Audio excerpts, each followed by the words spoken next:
ont montré que la population de la France n'avait absolument pas augmenté, à cause notamment de la chute de la natalité et d'autre part à cause des épidémies de choléra qui à plusieurs reprises ont stoppé net ce qui restait d'accroissement.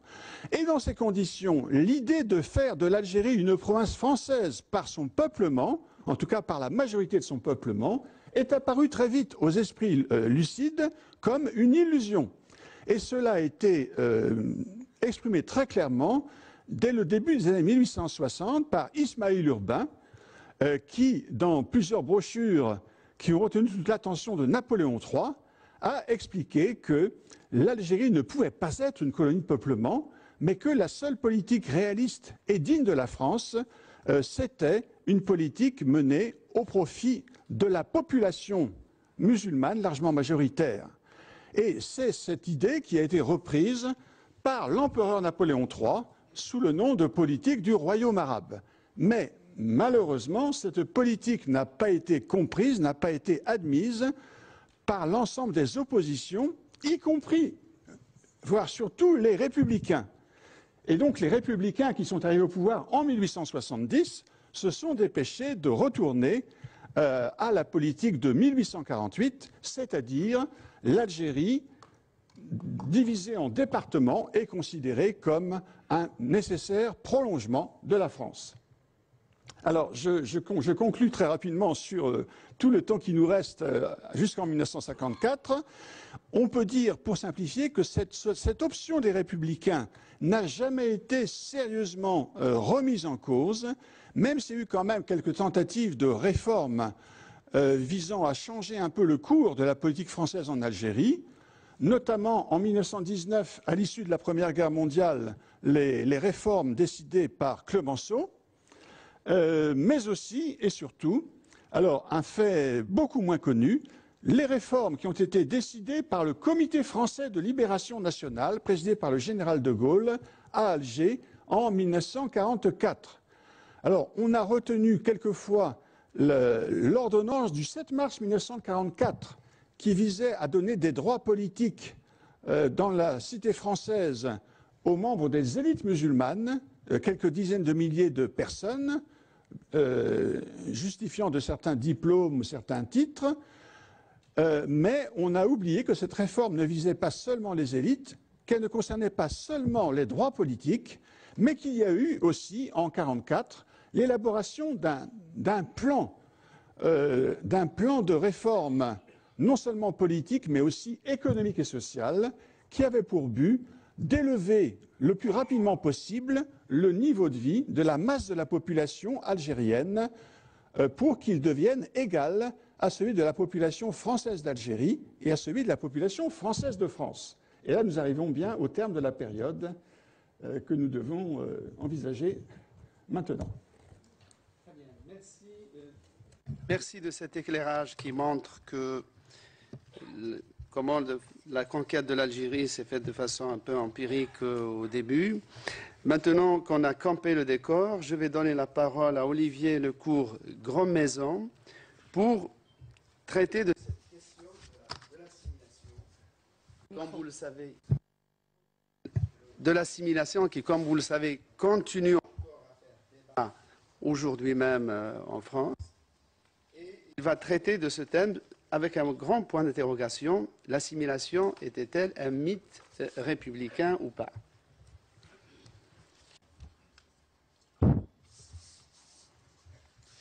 Ça a l'air de... Merci, Madame la sénatrice, Mesdames, Messieurs. Je ne sais si le choix de la salle dans laquelle se déroule ce colloque est le fruit du hasard ou d'une volonté soucieuse des symboles, mais au fond, qu'importe. Relativement au sujet qui nous réunit aujourd'hui, le nom de Clemenceau nous rappelle opportunément que des voix fortes se sont très tôt élevées contre la politique de conquête et de guerre coloniale défendue par nombre de républicains, au rang desquels Jules Ferry, on le sait, a joué un rôle majeur. Et je voudrais, en guise d'introduction, puisque cela n'est pas sans rapport avec le sujet de mon intervention, l'assimilation, un mythe républicain, Je voudrais donc citer quelques passages du discours de Clémenceau prononcé à la tribune de la Chambre des députés le 30 juillet 1885, à l'occasion d'un débat extrêmement important dont le motif initial est le sort à réserver à Madagascar. Et après s'être opposé aux thèses de Jules Ferry sur les devoirs prétendus des races supérieures envers les races inférieures, Clémenceau déclare ceci. « Je ne comprends pas que nous n'ayons pas été unanimes à nous lever d'un bond pour protester violemment contre vos paroles. Non, il n'y a pas de droit des nations dites supérieures contre les nations inférieures. N'essayons pas de revêtir la violence du non hypocrite de civilisation. La conquête que vous préconisez, c'est l'abus pur et simple de la force. Ce n'est pas le droit, c'en est la négation. » Forte parole assurément, qui, contrairement à des discours convenus souvent entendus de nos jours, prouve que certains contemporains, et non des moindres, ont protesté au nom des valeurs mêmes de la République contre la course à l'Empire et ses conséquences désastreuses pour les colonisations conquises. Population dont les membres, et ce jusqu'en 1945, notamment en Algérie mais pas exclusivement, ne furent jamais traités comme des égaux, mais comme des sujets français selon les catégories juridiques employées à l'époque pour les désigner. Sujets français s'opposant ici à la condition de citoyens, puisque les indigènes, comme on les désigne avec mépris pour signifier leur infériorité et leur statut d'assujettis, sont, dans leur écrasante majorité, privés des droits et libertés démocratiques élémentaires. L'assujettissement contre l'assimilation, nous y sommes, et c'est bien le premier qui a triomphé. À cette privation des droits démocratiques élémentaires s'ajoutent en effet des dispositions répressives exorbitantes du droit commun, réunies dans un code, le code de l'indigénat, dont la première élaboration et application a eu lieu en Algérie en février 1875. Nommé code matraque par ses détracteurs, tenu pour un monstre juridique, l'expression est employée par l'un des plus grands spécialistes du droit colonial à l'époque, Arthur Giraud, et plusieurs autres juristes de renom, ceux-là même qui, tout en défendant ce code et quelques autres dispositions d'exception, comme la responsabilité collective, l'internement administratif, savent que ces mesures violent des principes démocratiques élémentaires. Sous des formes variées mais proches en fait, ce code fut étendu à l'ensemble des territoires conquis au fur et à mesure de l'expansion impériale de la Troisième République. En droit comme en pratique, les mesures contenues dans ces textes, qui sont complétés par des pouvoirs extrêmement étendus des gouverneurs généraux, témoignent de l'abandon de la politique d'assimilation depuis longtemps combattue par les plus hautes autorités de la République. Le prouve, entre autres, une déclaration très claire du ministre des colonies Georges Clémentel en 1905 qui affirmait, je cite, « Notre politique coloniale a définitivement brisé avec ses erreurs l'assimilation qui nous ont été si funestes. La mentalité française ne peut pas plus s'acclimater aux tropiques que ne le peuvent notre faune et notre flore. » Et au moment où ce ministre prononce ces paroles et use de cette métaphore pour récuser l'application des principes démocratiques et républicains dans les possessions françaises, la thèse selon laquelle l'assimilation est une orientation coloniale dangereuse et erronée, et en fait erronée parce que dangereuse pour la stabilité de l'ordre colonial imposé par la France, cette thèse donc est depuis longtemps déjà au cœur des orientations impériales de la Troisième République. Et en cette matière, Clémentel ne fait en fait que prendre acte des orientations nouvelles appliquées par les autorités françaises.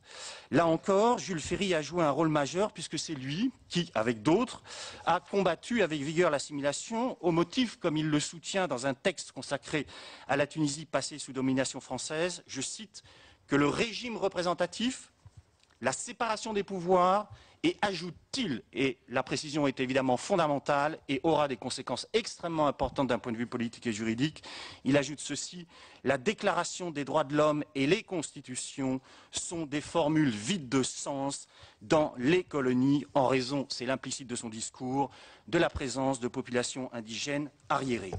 D'autres lieux, d'autres races surtout, exigent donc l'instauration d'un autre type de régime politique puisque celui qui est établi en métropole. Ainsi fut fait car, au-delà du cas tunisien, un enseignement général est valable pour l'ensemble de l'Empire peut être effectivement tiré. Plus grandes sont les différences qui séparent les Français et les indigènes, plus il est nécessaire d'élaborer des systèmes politico-juridiques ad hoc, distincts de ceux dont jouissent les citoyens français. À l'unité de la législation doivent succéder la diversité des modes d'organisation coloniale et, sur le plan juridique, le principe dit de spécialité que les juristes de l'époque, ceux de la Troisième République, définissent ainsi. Je cite là encore, « Les lois métropolitaines ne s'étendent pas de plein droit aux colonies qui sont régies par une législation propre », comme l'écrit en 1931 Pierre d'Arrest, un excellent connaisseur du droit colonial, auquel il a consacré d'ailleurs un traité qui a longtemps été une référence majeure. C'est clair, précis et concis, sous les auspices de la République, deux ordres, politiques et juridiques radicalement différents, peuvent désormais s'épanouir, puisque la règle est les lois et les règlements de la métropole ne s'appliquent pas dans les possessions françaises, sauf cas exceptionnels. Et cela permet d'atteindre, je crois, au fondement du droit colonial et de la politique mise en œuvre, qui ne sont pas, ce droit et cette politique, dérogatoires aux principes républicains et à la législation nationale de façon marginale ou superficielle, mais par essence. Et c'est ainsi qu'en lieu et place des principes universalistes, triomphe un relativisme politique, juridique et moral qui a longtemps permis de justifier le statut imposé aux indigènes. De cela et pour cause, les contemporains étaient parfaitement conscients, de même ceux qui, après 1945, ont cherché à établir le bilan de la politique conduite par la Troisième République. Et comme l'écrivait un professeur de droit, Pierre-François Golidec, en 1959, cette politique s'est caractérisée par, je le cite encore, plus exactement, je commence par le citer, pardon, et la citation est celle-ci, beaucoup d'assujettissement, très peu d'autonomie et un soupçon d'assimilation. On ne saurait mieux dire relativement à la pondération de ces différentes orientations, d'où il ressort qu'avant la Seconde Guerre mondiale, l'assimilation fut d'abord et avant tout un mythe politique destiné à faire croire en la compatibilité de la colonisation et des principes républicains et à établir la soi-disant originalité de l'Empire français comparé à ceux des autres puissances européennes. Cette prétendue exception française qui faisait écrire à un ancien ministre des colonies, Albert Sarraut, je cite, que l'honneur de la France était d'avoir compris la première, la valeur d'humanité des races attardées et l'obligation de les respecter. Enfin, et pour conclure, cette fois-ci, enfin toujours d'ailleurs en partie, en tant qu'universitaire mais également en tant que citoyen, je voudrais en ce lieu, au Sénat donc, qui pour la première fois depuis le début de la Ve République a connu le changement que nous savons, rappeler cette incongruité, pour ne pas dire ce scandale. L'existence de la loi du 23 février 2005, toujours en vigueur, qui sanctionne une interprétation officielle et apologétique de la colonisation française. Scandale au regard des principes démocratiques, en effet, car si la puissance publique peut et doit, dans certains cas et en certaines circonstances, faire beaucoup de choses, en aucun cas elle ne saurait légiférer pour consacrer quelque interprétation du passé que ce soit. Sur ce point, il faut d'ailleurs rappeler que la France est la seule ancienne puissance coloniale et le seul État démocratique où pareille loi existe. J'ai la faiblesse de croire que cela ne doit plus être, ce qui signifie, pour le dire en des termes plus précis, que les sénateurs et les députés nouvellement élus s'honoreraient en l'abrogeant. Madame la sénatrice, Mesdames, Messieurs, je vous remercie.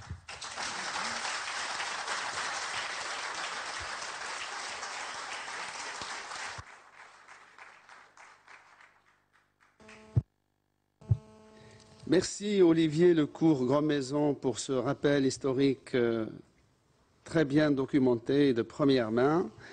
On va rester sur cette question du statut justement de ceux qu'on appelait les indigènes ou les sujets français musulmans non naturalisés ou français musulmans de souche nord-africaine, en passant la parole à Sylvie Thénault qui va traiter du régime pénal de l'indigène algérien.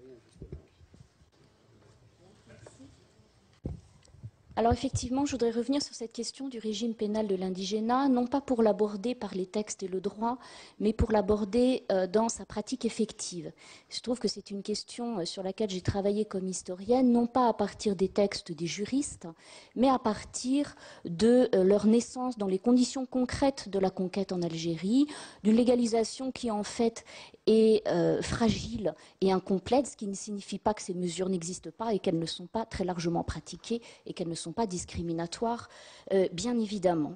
Pour être clair, le régime pénal de l'indigénat se composait de 4 mesures. Il y avait le séquestre des biens, qui pouvait être collectif, les amendes collectives, l'internement administratif et ce qu'on appelait les pouvoirs disciplinaires. On sait relativement peu de choses sur l'étendue de leur application, sauf de façon ponctuelle, parce qu'aucun historien n'a pris le temps et son courage à deux mains, je dirais, pour essayer de voir l'étendue de leur application.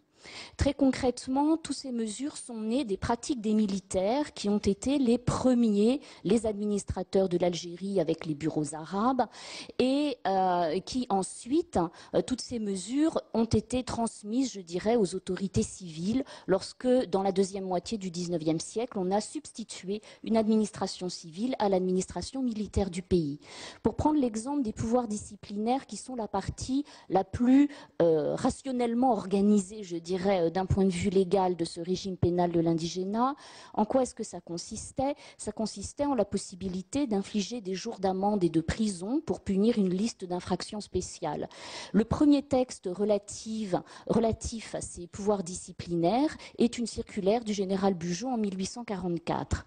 Toutes les mesures que je vous ai citées n'ont jamais été rassemblées dans un volume dans lequel on pourrait trouver tous les textes qui s'y rapportent. L'internement administratif auquel j'ai consacré un ouvrage n'a jamais fait l'objet de textes bien réglementés, au point qu'on est arrivé à une contradiction assez paradoxale qu'en 1909, un député réformateur qui se situait dans l'idéal républicain dont on a déjà parlé, qui pouvait inciter à la contestation de ces mesures discriminatoires, voulait supprimer l'internement administratif. On lui a répondu: on ne peut pas, monsieur, parce que comme il n'y a pas de texte, on ne peut pas déposer un projet de loi qui dirait nous allons supprimer le texte qui prévoit l'internement administratif, et les juristes se sont empaillés pour savoir si l'internement administratif était légal ou non.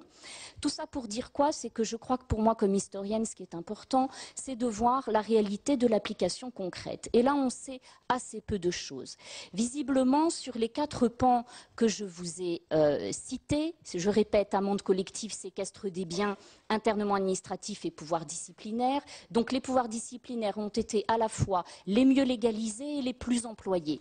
Et d'ailleurs, en général, quand on parle de code de l'indigénat, en réalité, on parle de ces seuls pouvoirs disciplinaires.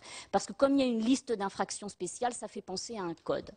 Alors ces pouvoirs disciplinaires, ils étaient exercés par, du temps des bureaux arabes, par les militaires gérant les bureaux arabes. Et puis quand on a mis en place une administration civile, ils ont été confiés à 2 types d'agents de l'État colonial. Dans les communes qu'on appelait les communes mixtes, qui n'avaient pas de maire et de conseil municipal, mais qui étaient gérées par un administrateur. C'était l'administrateur de la commune mixte qui possédait les pouvoirs disciplinaires. Il y a une loi en 1881 qui a légalisé leur pratique, mais elle était bien antérieure. Les administrateurs de communes mixtes appliquaient la prononciation d'amendes et de jours de prison en dehors de tout texte depuis le début des années 1870. Alors, très concrètement, et c'est les seules données que l'on a, jusqu'en 1914, on a une vingtaine de milliers de peines qui sont prononcées par les administrateurs de communes mixtes. J'insiste sur un point important et relativement méconnu, c'est qu'à partir de 1897, les peines d'amende et de prison pouvaient être converties en journées de travail. Et d'après des statistiques qui ont été rassemblées à l'époque, parce qu'il y avait des rapports qui étaient établis tous les ans sur l'usage des pouvoirs disciplinaires par les administrateurs de communes mixtes, entre 1890 et 1914, ce sont pratiquement 600 000 journées de travail qui ont été infligées à des Algériens par des administrateurs usant de leur pouvoir disciplinaire. C'est vous dire l'ampleur de l'application de ce type de peine. Il ne faut pas imaginer des travaux de force, parce que c'était des travaux à exécuter. Quand je dis travaux de force, c'est qu'on n'allait pas construire des voies de chemin de fer ou des routes, par exemple. C'était des travaux qui étaient exécutés sur les communes, donc ça allait être plutôt des travaux d'irrigation, des travaux de débroussaillage, etc., hein, du travail à l'échelle de la commune. Donc des pouvoirs très amplement pratiqués et qui pèsent comme une sorte d'épée de Damoclès sur la tête des sujets algériens administrés par ces administrateurs de communes mixtes. Il y avait par ailleurs des communes qu'on appelait de plein exercice, qui étaient, elles, dotées d'un maire et d'un conseil municipal. Dans les communes de plein exercice, c'était les juges de paix qui exerçaient les pouvoirs disciplinaires depuis un décret de 1874 et on ne sait strictement rien de l'usage, c'est-à-dire qu'on n'a pas de statistiques là sur leur application. Concernant l'internement administratif sur lequel j'ai travaillé, on avait plusieurs centaines de mesures par an avant 1914 et cet internement administratif a pu prendre trois formes. Soit l'interné était assigné à résidence, c'est-à-dire déplacé d'une commune vers une autre, soit il était envoyé dans un pénitencier agricole réservé aux internés du gouverneur général, soit jusqu'en 1903, il pouvait être envoyé dans un dépôt qui existait à Calvi et qu'on appelait le dépôt des internés arabes, qui ferme en 1903 et qui est en fait un héritage d'une pratique de la guerre de conquête au cours de laquelle on a envoyé des captifs algériens dans le sud de la France en divers lieux, notamment l'île Sainte-Marguerite qui a été le grand lieu de l'internement des Algériens entre à peu près 1840 et 1884. Ce régime pénal de l'indigénat, il tente à s'éteindre après la Première Guerre mondiale pour plusieurs raisons. D'abord, il y a la loi de 1919, après donc la Première Guerre mondiale, dans une logique de récompense pour les Algériens et leur participation à l'effort de guerre français. On a exonéré une grande partie de la population algérienne du régime pénal de l'indigénat, ou en tout cas d'une grande partie. Ça représente à peu près 400 000 personnes, tous des hommes. Hein, c'était des mesures qui, en fait, bénéficiaient à des électeurs, donc à ce moment-là, des hommes. Et très concrètement, ça a entravé l'application du régime pénal de l'indigénat. Ce que disaient les administrateurs, c'est que dès lors que dans leurs administrés qu'ils souhaitaient punir, il y avait une partie d'entre eux qui était exonérée, par exemple des pouvoirs disciplinaires ou des amendes collectives, bien ils ne pouvaient plus les infliger parce qu'ils se trouvaient pris concrètement dans une flagrante contradiction. Le résultat est qu'il y a une tombée en désuétude dans la pratique de ces mesures après la Première Guerre mondiale. Très concrètement, les pouvoirs disciplinaires des administrateurs de communes mixtes disparaissent en 1927. Globalement, l'ensemble des mesures n'est cependant aboli qu'en 1944 avec l'ordonnance qui a été citée par Guy Pervilliers, l'ordonnance du CFLN le 7 mars 1944. Que dire à partir de ce régime pénal de l'indigénat? Il y a trois traits de conclusion que je voudrais souligner et j'en aurai terminé. Premièrement, je voudrais insister sur le fait que quand on parle d'assimilation, il faut bien préciser de quoi l'on parle, parce qu'en fait, le terme a plusieurs acceptions. Charles-Robert Ageron, qui a été un très grand historien de l'Algérie à la période coloniale, explique que le terme, en fait, avait deux conceptions. Il y avait une conception métropolitaine, qui est celle que nous avons toujours en tête et qui consiste à penser que l'assimilation, c'était pour tout le monde et ça pouvait finalement constituer, si ça avait été réalisé, ça aurait pu constituer une sorte d'idéal républicain où on aurait mené tout le monde à l'égalité des droits. Ça, c'est une conception métropolitaine. Mais ce que dit Charles-Robert Ageron, dans un ouvrage d'ailleurs ancien, c'est qu'il y avait aussi une conception coloniale de l'assimilation, qui était celle qui avait cours en Algérie dans la population européenne et qui consistait à penser que l'assimilation, elle ne concernait pas les sujets coloniaux, elle concernait le territoire de l'Algérie et ses habitants français. Je vous donne un seul exemple, qui est celui de la création des départements en 1848. On fonce bille en tête sur cette mesure en expliquant que c'est le début de l'assimilation. En réalité, il faut regarder une carte pour voir ce qu'étaient ces départements. Ces départements, au tout début, en 1848, ils ne concernent que les poches de peuplement européens. Pourquoi? Parce qu'on a en tête que les premiers migrants européens, ils commencent à être nombreux, ne peuvent pas vivre sous administration militaire, alors que l'Algérie est majoritairement sous administration militaire. Et donc, l'assimilation par l'instauration de départements en 1848, c'est uniquement dans une logique coloniale de l'assimilation, c'est-à-dire dans la logique qui consiste à faire échapper les migrants européens au régime militaire et à les soumettre, eux, à un régime administratif qui est assimilé à celui de la métropole, mais qui n'est pas du tout pensé pour les indigènes, entre guillemets. Et le régime pénal de l'indigénat, il naît précisément dans ce contexte. Parce que quand on met en place les premiers tribunaux qui fonctionnent comme en métropole, on met en place des juges de paix, on met en place des cours d'assises, tout ça, ce n'est que dans le territoire civil, où vit la majorité de la population européenne. Alors, il y a aussi des indigènes, entre guillemets, qui vivent là, mais la majorité vivent en territoire militaire. Deuxième trait de conclusion, sur lequel je voudrais aussi insister, parce que je crois qu'on a baigné depuis ce matin dans une illusion dont il faudrait se débarrasser. L'assimilation, quelle qu'elle soit, de toute façon, c'est une violence. On ne peut pas, il faut se sortir de la tête l'idée que s'il y avait eu assimilation, finalement, l'Algérie française ou l'Algérie coloniale aurait peut-être constitué une société coloniale vivable pour les sujets coloniaux. Elle est une violence, pourquoi? Parce que si elle est incomplète, elle est une discrimination. Par exemple, assimilation incomplète, il y a des tribunaux qui fonctionnent comme en France, mais les indigènes, on les punit aussi par le régime pénal de l'indigénat. Assimilation incomplète à leurs dépendants, discrimination. Mais si elle est complète, elle vaut dépersonnalisation. Et ça, c'est un point que l'on n'a pas encore abordé, mais il faut dire, je crois, que cette assimilation a été finalement une illusion coloniale, mais la vraie question qu'il faut se poser, c'est est-ce que les Algériens en voulaient?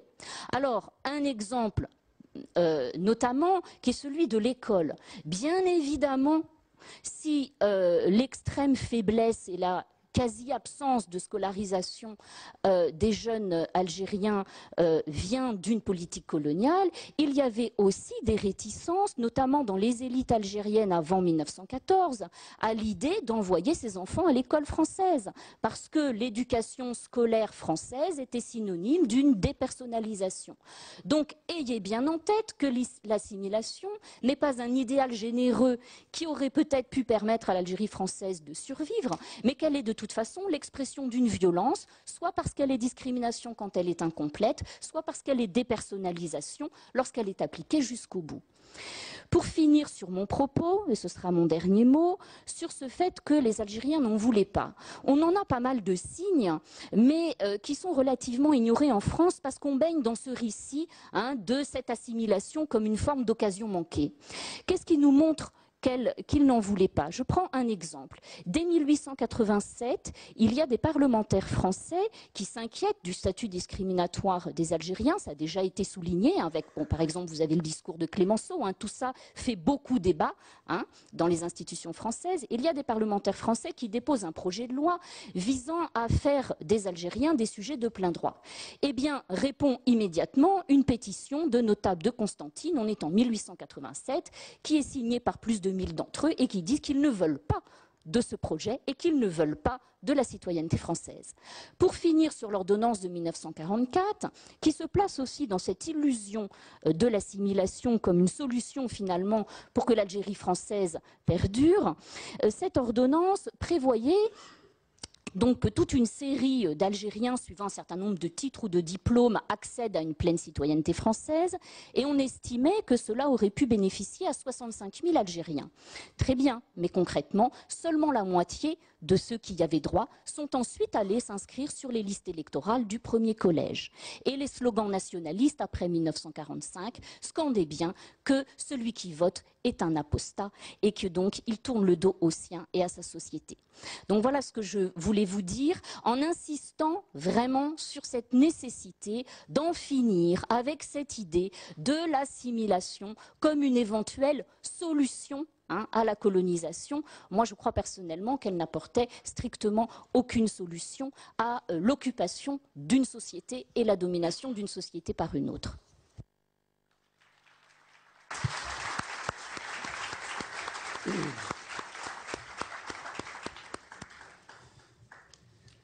Merci Sylvie Thénault. On le voit bien, le confinement des Algériens dans un statut juridique différent et donc forcément inégal et inférieur conduira de proche en proche de protestations, révoltes jusqu'à la guerre d'indépendance et donc à 1962, période que Todd Shepard a très bien étudiée et dont il va nous entretenir et je m'empresse de lui passer la parole. Merci bien. Merci pour l'invitation et merci pour l'introduction et merci au public d'y être présent. Donc, dans un article qui est apparu dans les lieux de mémoire, sous direction de Pierre Nora, Eugen Weber, historien d'origine autrichien mais américain, a publié un article sur l'hexagone, sur l'idée de l'hexagone. Et en fait, c'est ce qu'il explique dans cette court article, c'est que l'idée de l'hexagone comme une description, comme une métaphore de la France, paraît vraiment au début des années 60. En fait, quand il donne des dates précises, c'est plutôt vers 1962. Eugen Weber ne fait aucun lien avec l'indépendance algérienne, mais je crois qu'on peut le faire. Et l'article suggère deux autres, il y a deux ironies un peu. Le premier, bien évidemment, c'est que, comme l'historien français Gérard Mariel a été le premier de noter, les lieux de mémoire ne comportaient aucun article dans sa première version sur la colonisation française, sur l'Empire français d'outre-mer. Deuxième ironie, peut-être pas, c'est que Eugen Weber est très connu comme l'auteur de La fin des terroirs.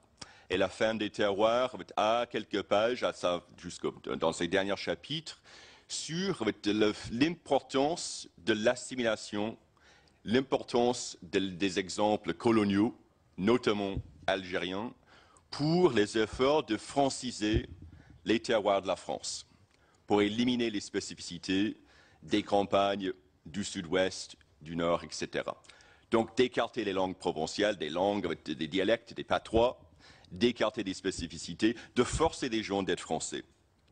Et pendant des années, pendant les années 90 et au début des années 2000, ces courtes quelques paragraphes dans le livre de Weber étaient la grande référence pour des historiens qui insistaient qu'il fallait vraiment prendre en compte à quel point l'Empire français, et surtout l'Algérie dite française, a été formateur, a été fondamental pour ce qui est devenu l'histoire de France, l'histoire républicaine de France.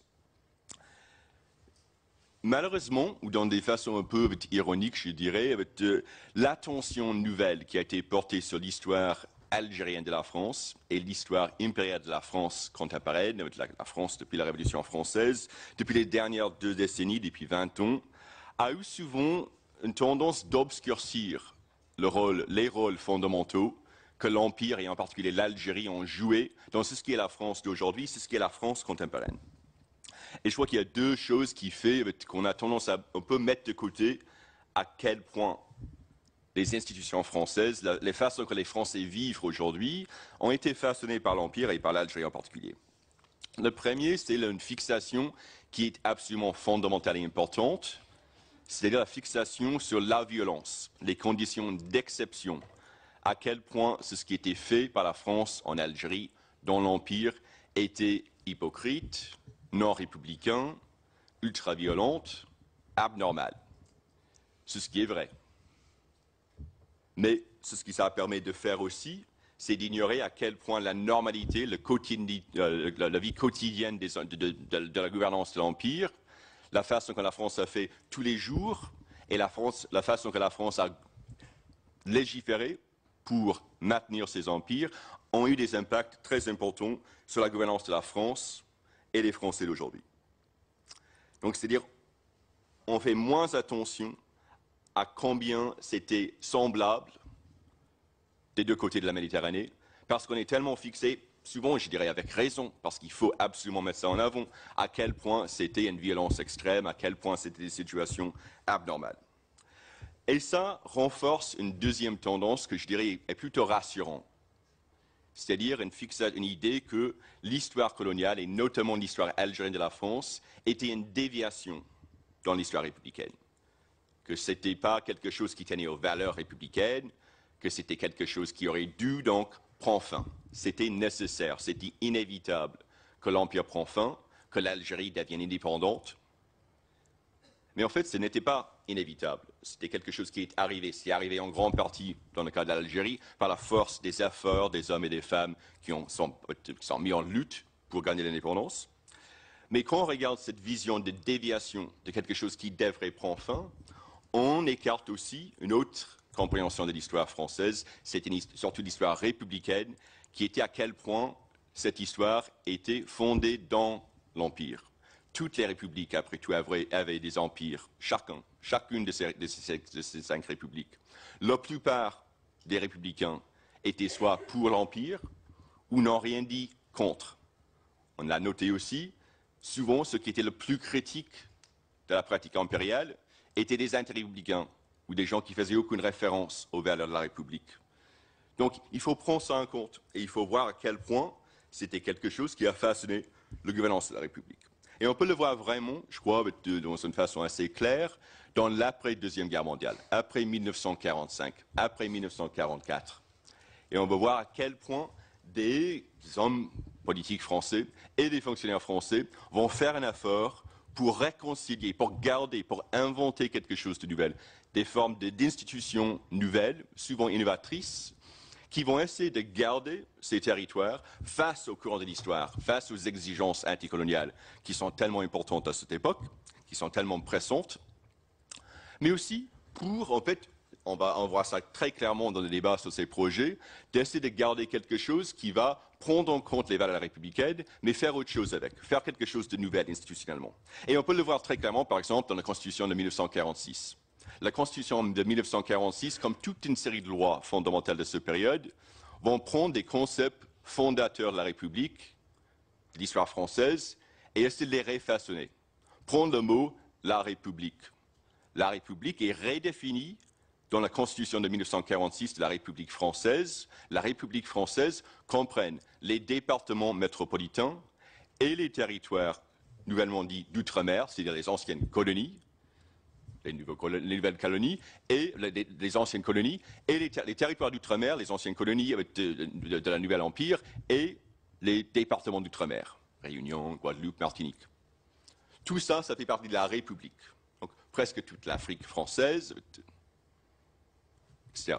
Les citoyens, on va redéfinir les citoyens français, tous les habitants des territoires d'outre-mer, des colonies, des départements d'outre-mer et de la métropole sont maintenant nommés citoyens français.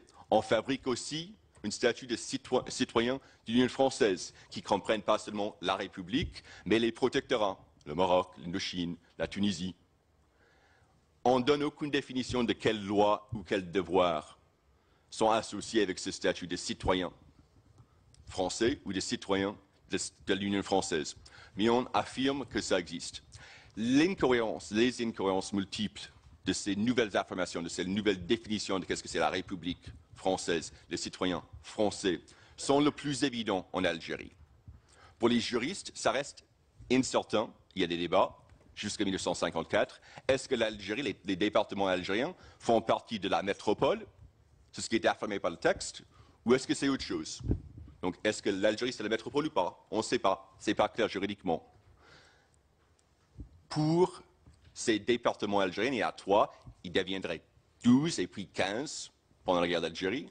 15 départements algériens à la fin de la guerre d'Algérie. Pour ces départements, il y a à l'opposé des départements d'outre-mer ou des départements métropolitains, il y a une assemblée algérienne, comme les territoires d'outre-mer. Donc, incohérence totale. Sur la question de la citoyenneté, c'est ce qui devient clair avec le statut de l'Algérie en 1947, c'est que théoriquement, au moins juridiquement, les citoyens français qui sont algériens et de statut coranique ont les mêmes droits que les autres citoyens français métropolitains s'ils sont au nord de la Méditerranée. Alors qu'ils ont moindre, ils sont dans le 2e collège, s'ils sont au sud. Donc, toute une série d'incohérences. Mais qui va être donc, plus clairement vu en Algérie, et que, en fait, face à l'insurrection, face à la révolution algérienne, la France va, encore une fois, faire des efforts de faire quelque chose, avec une réflexion assez claire dans les institutions françaises, chez les fonctionnaires, sur le fait que la prétention assimilatrice a été une illusion. Ça a été quelque chose qui, en fait, avec la promesse universelle, a repoussé la plupart des Algériens de la France et de la République. Donc il fallait faire autre chose. Il fallait garder la promesse universelle, mais il fallait prendre en compte des mesures spécifiques pour essayer de faire ramener les Algériens vers la France. Donc en 1958, il y a à la fois la déclaration de l'assimilation complète du territoire de l'Algérie dans la République française, donc l'élimination de toutes les lois spécifiques, et l'affirmation du fait qu'il fallait garder une spécificité algérienne avec la maintenance dans la République du statut coranique, du statut civil coranique, mais avec les pleins droits politiques. Donc en 1958, avec la Ve République, il y a 10% des parlementaires qui sont élus, 10% de tous les parlementaires français qui sont soi-disant musulmans.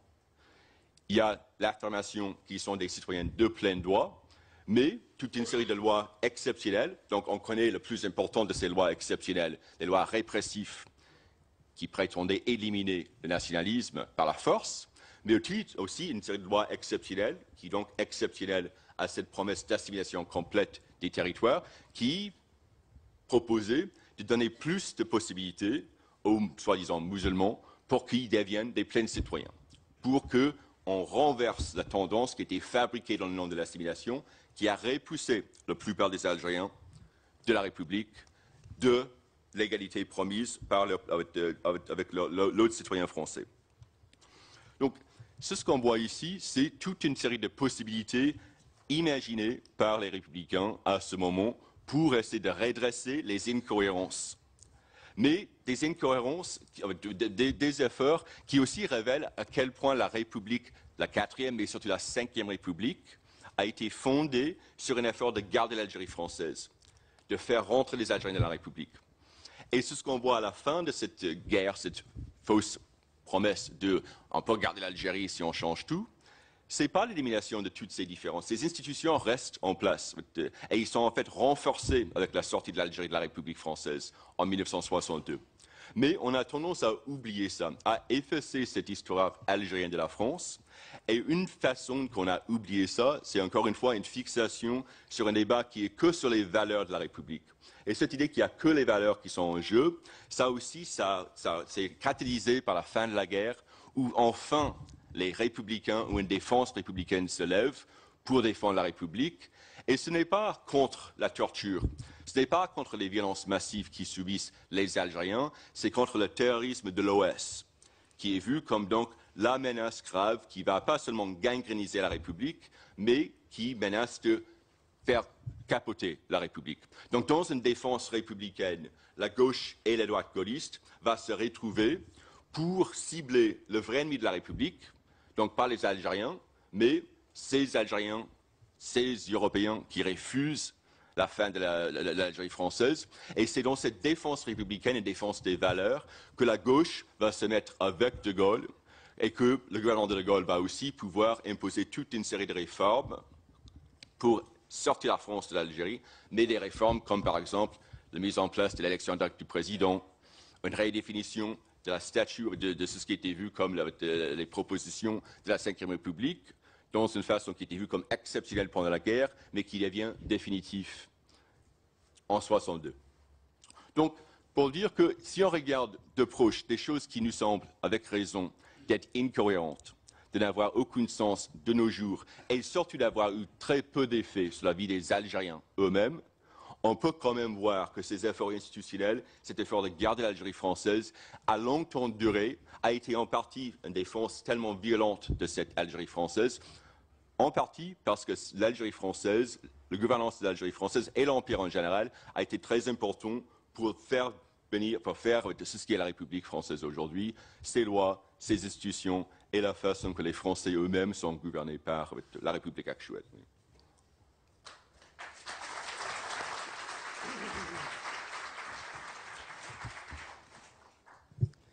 Merci Todd Shepard pour tous ces éclairages roboratifs qui vont nourrir le débat qu'on va ouvrir tout à l'heure.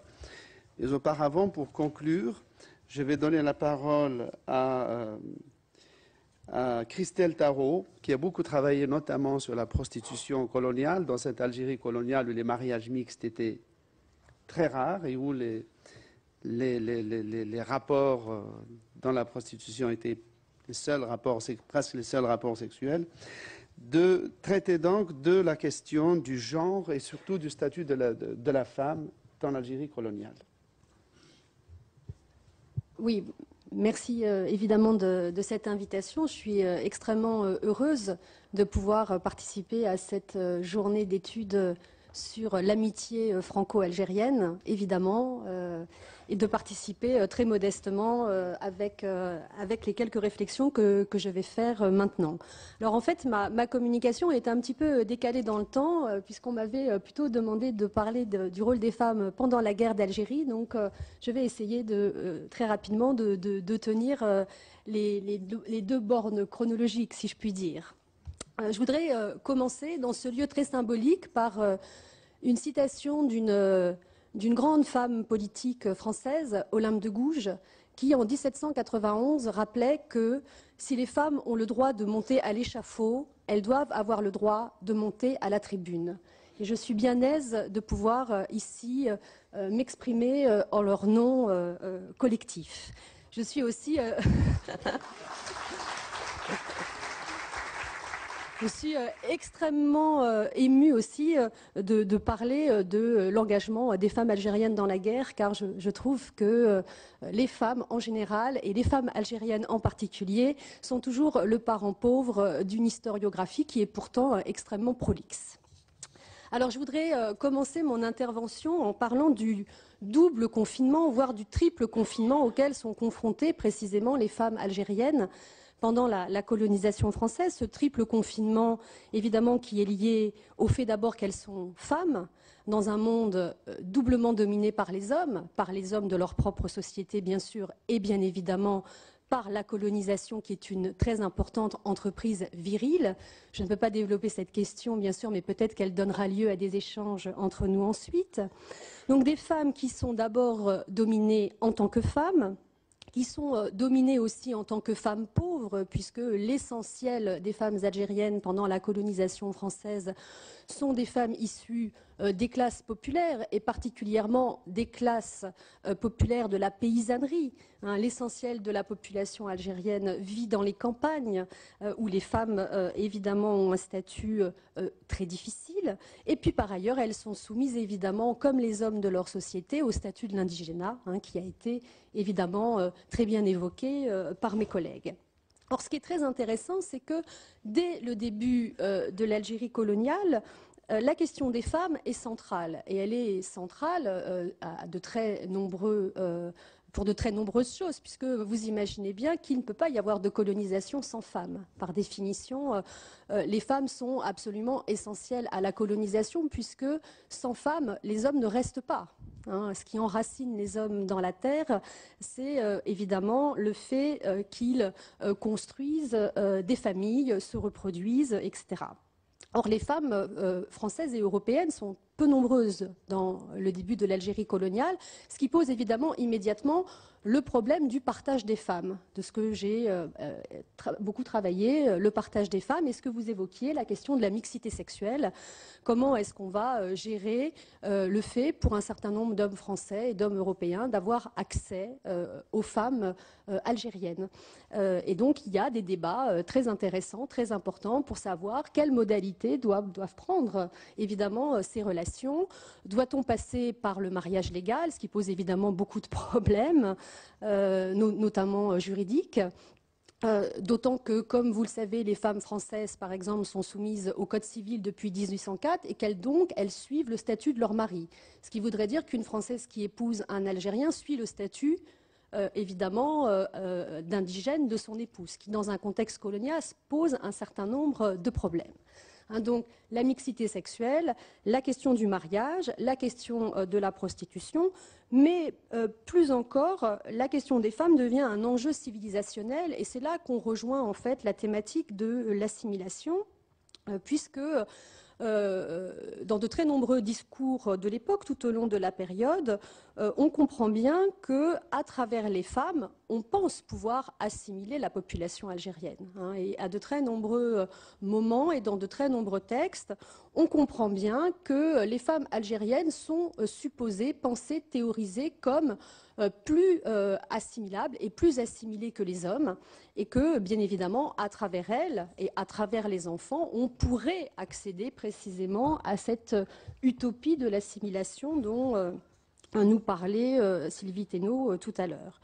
La question des femmes algériennes a donc été centrale dans la politique coloniale et malheureusement on le sait peu, on ne le sait pas assez parce que ça n'a pas été assez étudié évidemment. Cette question n'a pas été jusqu'à une date récente prise à bras le corps par la communauté historienne, qu'elle soit d'ailleurs française ou qu'elle soit évidemment algérienne. Elle est centrale jusque dans la guerre d'Algérie. Pensez par exemple à la bataille du Voile en 1958, dont probablement certains et certaines d'entre vous ont entendu parler. Ce rassemblement très médiatique en 1958, en pleine guerre d'Algérie, où une association créée par les femmes des généraux Salan et Massu vont organiser un dévoilement public des femmes place du gouvernement à Alger et utiliser ce dévoilement pour montrer à quel point l'assimilation française est une réussite, évidemment, puisque les femmes algériennes se dévoilent spontanément et donc elles sont tout à fait d'accord, évidemment, avec les principes défendus par la colonisation française réformée post-Seconde Guerre mondiale. Alors, je voudrais maintenant parler plus particulièrement du rôle des femmes dans la guerre. Vous avez vu tout à l'heure, pour ceux qui étaient là, la petite présentation du film, l'extrait du film qui nous a été proposé, montrer Zora Drif, parmi évidemment de très grands noms de la guerre d'Algérie au féminin. Et c'est très étonnant de voir quand on travaille sur la guerre d'Algérie à quel point finalement l'engagement des femmes algériennes dans la guerre a été une surprise. Elle a été d'abord une surprise, je pense, pour la société algérienne elle-même, qui pensait le rôle des femmes de manière assez traditionnelle finalement. Et elle a été évidemment une surprise extraordinaire pour le pouvoir colonial, qui lui-même avait largement, évidemment, entretenu cette image traditionnelle des femmes algériennes, pensées et théorisées comme soumises, silencieuses, invisibles sous leur voile. C'est d'ailleurs très, très mal connaître l'histoire des femmes, y compris en contexte colonial, de penser qu'elles sont ce que je viens de dire. Quelques très rares textes, par exemple, nous montrent tout à fait le contraire. Peut-être que vous connaissez, par exemple, ce très beau texte de Fatma Haït Mansour Amrouche, « Histoire de ma vie », où elle raconte, en fait, à quel point elle-même et sa mère ont été des femmes rebelles dans l'Algérie coloniale, et très tôt, puisqu'il s'agit d'une histoire qui a lieu à la fin du XIXe et au début du XXe siècle. Donc c'est une surprise, l'engagement des femmes dans la guerre d'Algérie, et pourtant cet engagement est très précoce, et je ne dirais pas qu'il est massif, évidemment, parce que les chiffres officiels fournis par le gouvernement algérien sont très faibles. En 1974, étaient répertoriés par le ministère des Anciens Moudjahidines à peu près 10 000 combattantes pendant la guerre d'Algérie, ce qui est un chiffre assez faible, mais on sait évidemment que ces chiffres ne disent pas grand-chose de l'engagement général des femmes, puisque évidemment il faut être répertorié, il faut faire acte de répertoriation, et donc la grande majorité des femmes évidemment n'ont jamais fait ce type de démarche. Donc on peut imaginer évidemment que l'engagement est beaucoup plus important. Et ce qui m'intéresse particulièrement, et c'est, je crois, ce qui a été laissé trop souvent de côté dans cette affaire, c'est que, bien évidemment, les femmes algériennes s'engagent dans la guerre en tant qu'algériennes. D'abord, en tant qu'algériennes, dans une lutte qui consiste, évidemment, à libérer leur pays de la colonisation française, mais elles s'engagent aussi en tant que femmes. Et évidemment, le thème de la double libération doit être évidemment discuté et travaillé par l'histoire et les historiens. C'est-à-dire que la lutte nationale n'obère pas la possibilité de la lutte pour l'émancipation et l'égalité. entre les sexes dans l'Algérie en guerre. Alors, cette idée n'a pas été tellement mise en avant. Et pourtant, y compris dans le livre qu'elle écrit en 1991 et que vous connaissez peut-être, Jamila Amran, qui a écrit le premier livre sur les femmes algériennes dans la guerre, rappelle que même s'il s'agit d'une question minoritaire, certaines moudjahidates et certaines fidayat portaient cet idéal d'égalité entre les hommes et les femmes. Et il est intéressant en fait de relire l'histoire de la guerre d'Algérie et l'histoire de la colonisation avec cette idée de l'égalité, parce que ça permet aussi de repenser l'histoire de l'Algérie contemporaine et de voir comment est-ce qu'on pourrait aussi faire évoluer la question de l'égalité des femmes dans l'Algérie d'aujourd'hui et pas simplement du point de vue historique, même si nous sommes plutôt là pour ça. Enfin, je voudrais très rapidement parler des violences genrées de la guerre. Comme je le disais, la colonisation française a été une entreprise virile, incontestablement.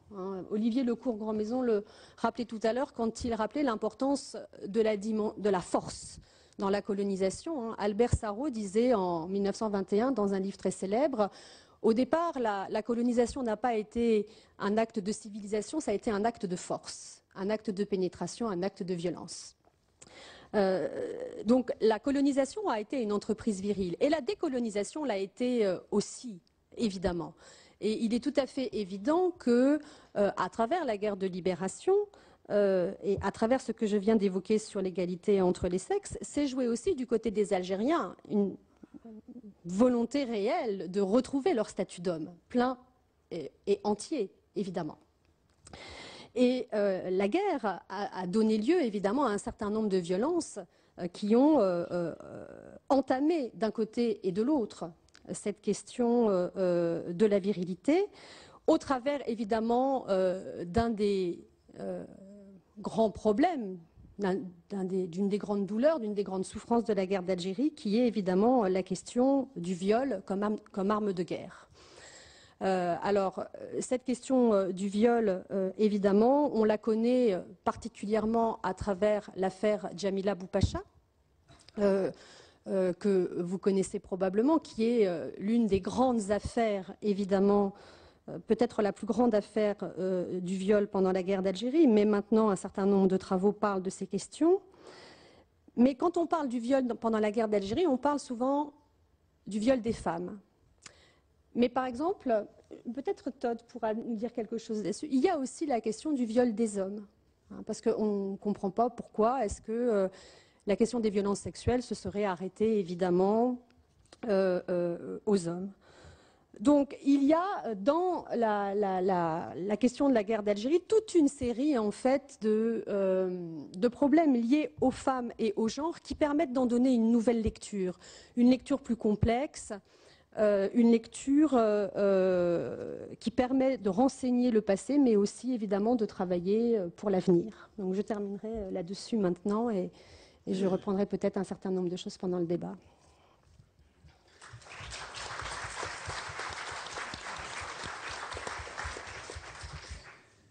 Merci Christelle Tarot.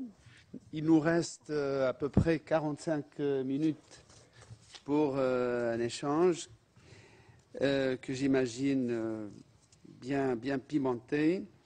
Et moi-même, je vais me permettre à faire un petit constat sur lequel j'aimerais que vous réagissiez, soit chacun, soit certains d'entre vous, mais pas tout de suite, dans le cours du débat. C'est qu'à vous entendre tous les cinq, on réalise à quel point le fait franco-algérien, la question de l'identité, de la citoyenneté, du statut juridique des musulmans, comme on les appelait à l'époque coloniale en France, informe encore, apparaît encore en creux, en filigrane, dans le débat actuel, et surtout dans cette campagne électorale qui a précédé, dans le débat sur l'islam, les banlieues, les Maghrébins, la citoyenneté, l'identité de la République.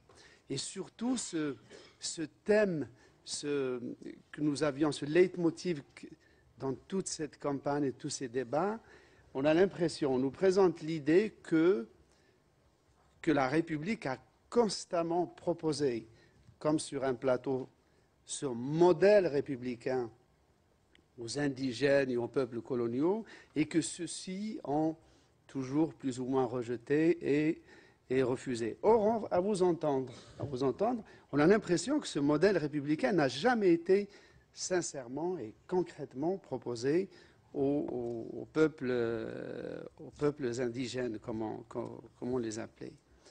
Et on a l'impression que cette histoire n'est pas encore finie, cette histoire que la République, l'universalisme républicain a toujours buté sur les frontières ethniques. Dès qu'on sort de la population européenne, eh bien cet universalisme se casse les dents sur la réalité ethnique des peuples coloniaux. Voilà.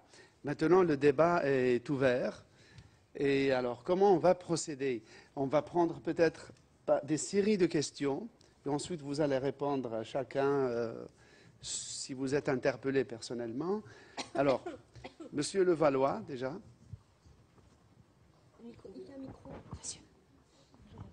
Bon, je voudrais d'abord dire, j'ai trouvé tout à fait passionnant l'ensemble des échanges de ce matin, car il y a en effet un fil conducteur extraordinairement fort, et vous venez de le signaler à l'instant, c'est ce problème de l'assimilation.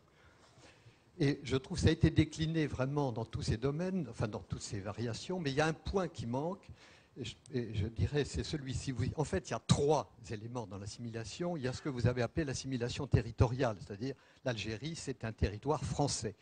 Vous avez dit ensuite, il y a l'assimilation personnelle, mais là, il faut distinguer, il y a l'assimilation civique ou civile, c'est-à-dire les droits civiques, et vous avez l'assimilation personnelle, c'est-à-dire le statut personnel. Et à ce moment-là, cela permet, je dirais, de comprendre l'ensemble de vos interventions et de voir qu'elles se complètent. Car en définitive, j'ai été, moi, très heureux d'entendre Sylvie Thénault dire d'une façon très forte que l'assimilation républicaine, qui souvent a été présentée comme un idéal, et monsieur le cours Grand-Maison l'a bien dit tout à l'heure, si vous voulez, normalement on aurait pu imaginer que les choses se seraient bien passées si on avait vraiment appliqué ce type d'assimilation républicaine. Mais non, comme très bien l'a dit Sylvie Thénault, ce n'est pas possible parce que où on prévoit la totalité de l'assimilation, territoire, droit civique, et statut personnel. Or, qu'est-ce qui s'est passé? Il y a une date, je pense que vous me direz ce que vous en pensez, c'est ce fameux Senatus Consulte de 1865, du 14 juillet, qui a été prévu pour donner la possibilité aux Algériens de devenir citoyens français, à condition qu'ils renoncent à leur statut personnel. Donc, il y avait trois choses. On les a reconnus comme sujets français, c'est-à-dire faisant partie de cet ensemble territorial, car avant, ils n'avaient aucun statut juridique. Il n'existait pas. Donc une avancée certaine, si vous voulez, ils sont reconnus comme, en somme, pouvant avoir à la limite un passeport français. Ensuite, on dit qu'ils peuvent devenir citoyens, mais devenir citoyens, ça voulait dire qu'ils pouvaient voter.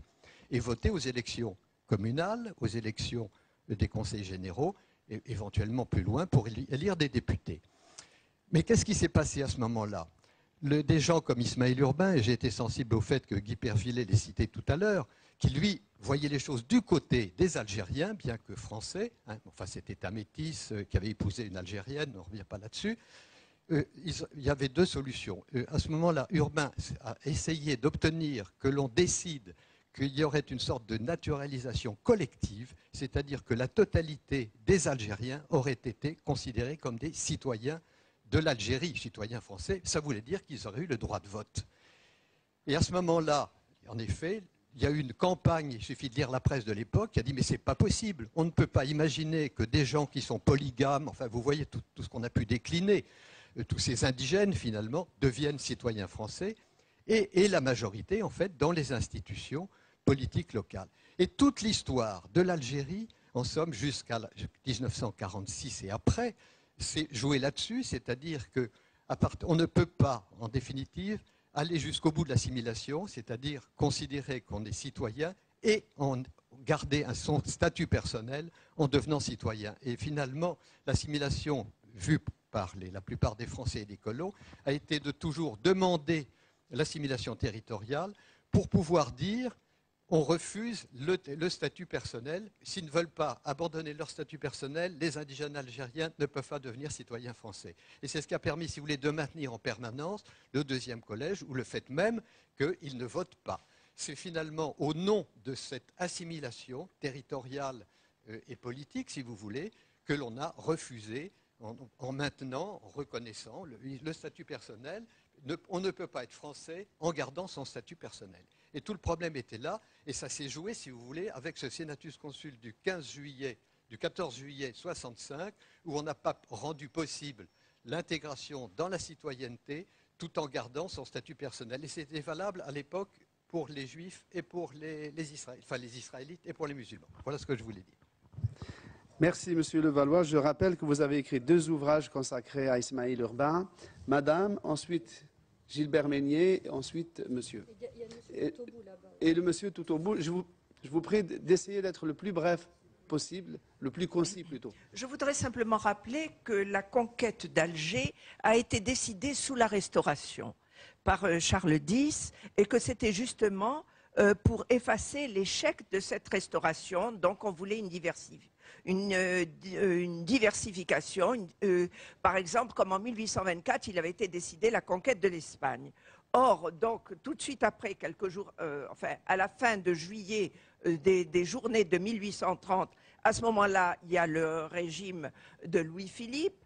Et à ce moment-là, mais quand même, la conquête continue, c'est-à-dire la conquête des territoires, puisqu'il y a Médéa, il y a Blida avant, il y a aussi la conquête de Constantine qui se fait en 1835 avec l'échec du général Clausel, qui est repris après par le général Vallée. Donc ce n'est pas seulement 1840, c'était déjà bien avant la conquête qui continuait.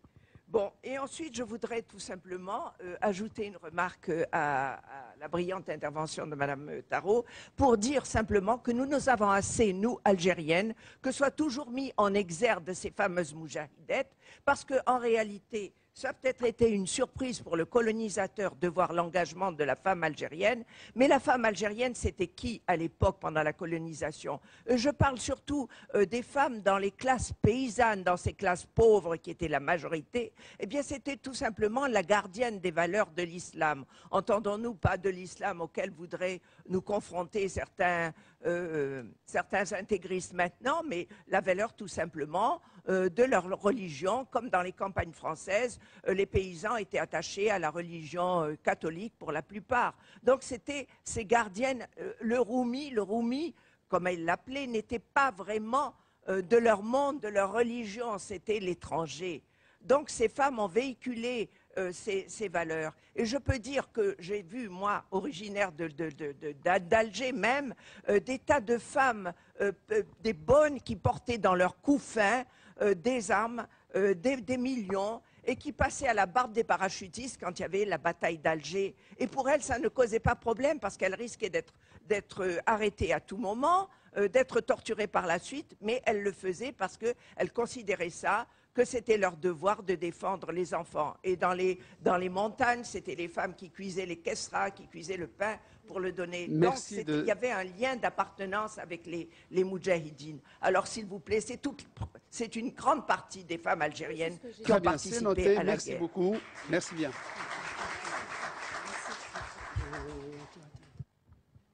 Oui, bonjour. Moi, j'ai 4 remarques à faire. J'essaye d'aller aussi vite que possible. D'abord, sur la conquête de l'Algérie, tu t'en es tenu, Guy, ce que tu as dit n'est pas faux, à ce que j'appellerais la factualité de l'immédiat. Je rappellerai quand même que la conquête de l'Algérie, avec la thèse de Pierre Giral sur Marseille et l'Algérie, montre qu'il y a eu des origines beaucoup plus anciennes dans l'histoire de temps long ou dans l'histoire du temps social, en interférence avec les explications que donne Brodel sur la coupure de la Méditerranée. Et dans un temps plus long encore, lorsqu'on lit par exemple en arabe les livres de Ahmed Tafaq al-Madani, il ne dit jamais al-istirmar, le colonialisme, il dit toujours al-istirmar as-salibi, le colonialisme croisé. Donc ça, je pense que ce sont des choses qui sont aussi à prendre en compte, même si évidemment on ne peut pas tout dire dans un colloque. Deuxième remarque, ça c'est pour Olivier Lecourt-Grandmaison.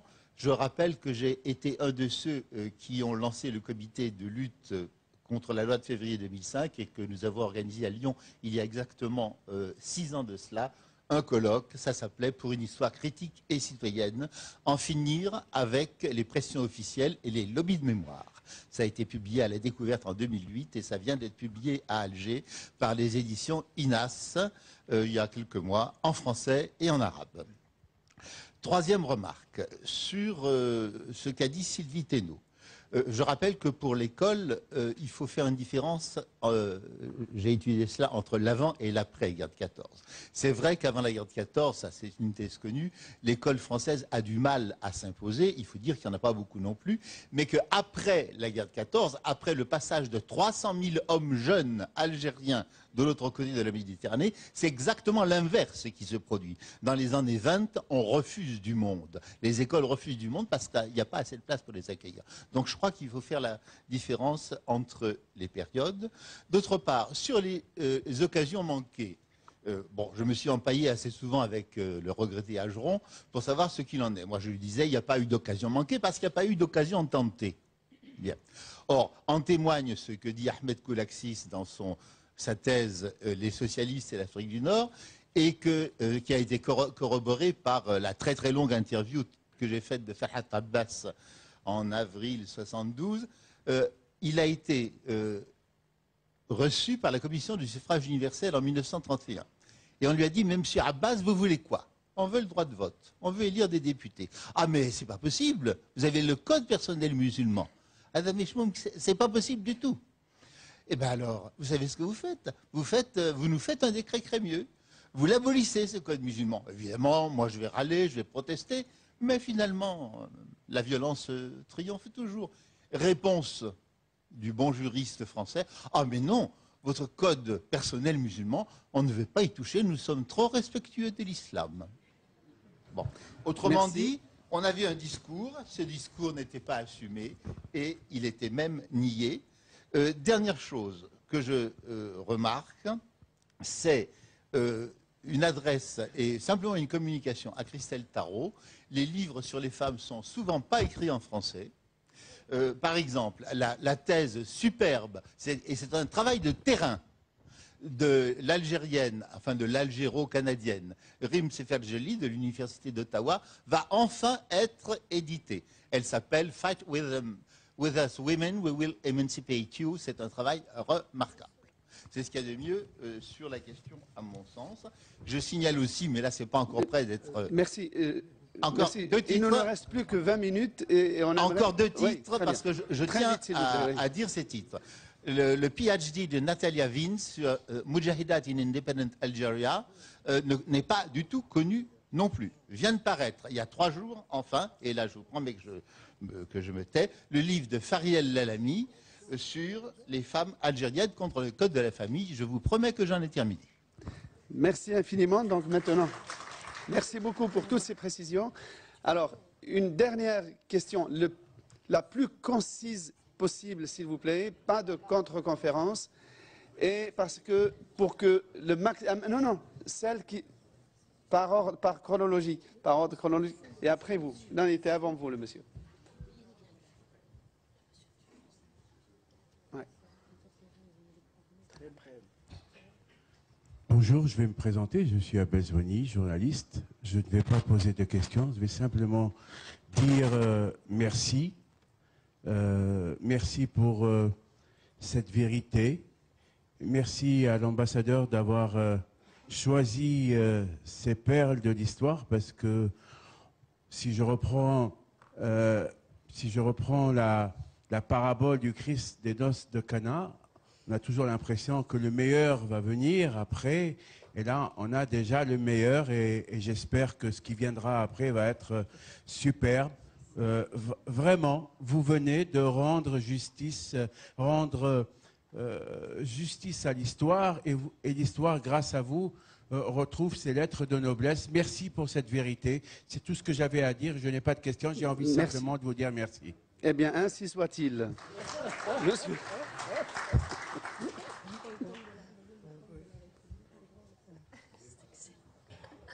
Très bien. Bonjour, Saad Zerouni. Je voudrais, avant de poser ma question de manière très succincte, remercier Monsieur Olivier Lecourt-Grandmaison pour sa brillante intervention qui rassure, parce qu'au-delà de la France officielle, il y a quand même des intellectuels français qui gardent une certaine lucidité par rapport à des événements très tragiques. Ma question est très simple. Lors du deuxième mandat présidentiel de M. Jacques Chirac, le président Jacques Chirac, à l'époque, a présenté officiellement ses excuses pour la responsabilité de la France dans la déportation des Juifs. Ça a été un acte historique, sans précédent. Et je pose la question tout particulièrement à M. Lecourt-Grandmaison. Est-ce que la France officielle d'aujourd'hui pourrait un jour présenter ses excuses au peuple au peuple algérien, et non pas aux officiels algériens, au peuple algérien, soit sous forme de repentance, soit sous forme d'excuses, soit sous forme de reconnaissance, peu importe. Est-ce que vous pensez que ça serait possible un jour?